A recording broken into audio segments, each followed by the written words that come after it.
Еңбекпен тапқаннан. Ғалымжан қызы Шахназ, 11 жас. Баяғы өткен заманда бір бай болыпты. Бай қайырымсыз, қатал екен.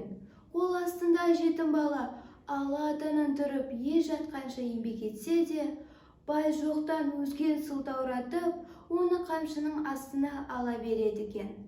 Күндердің күнінде бай баланы базардан күріш алып келуге жұмсайды.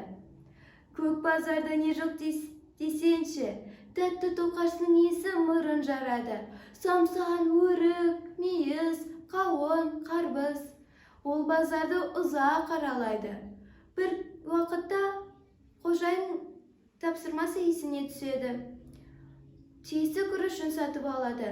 Кенет бір кембағал бейшара алақанын жайып: «Балам, қайырым етші, бірнеше күннен бері ашпын», дейді жалынып. Қайыршыны аяп кеткен бала қолындағы дорбасын бере салады.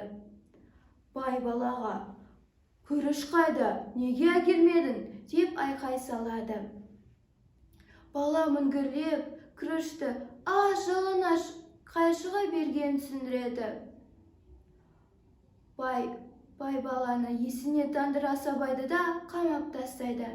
Бір мезгілден соң бала есін жияды.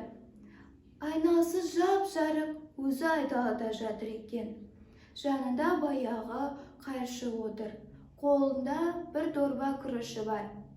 «Тұр балам, егін егетін уақыт болды», дейді қайыршы. «Менің егін егетін жерім жоқ», дейді бала. «Мына жерге еге бер», дейді қайыршы өзен жағасында кен алқапты және өгіз жегіліп дайын тұрған соқаны нұсқап. Бала атып тұрып іске кіріседі. Жер жыртып, күрішті егеді. Талмай көтіп, суғарады.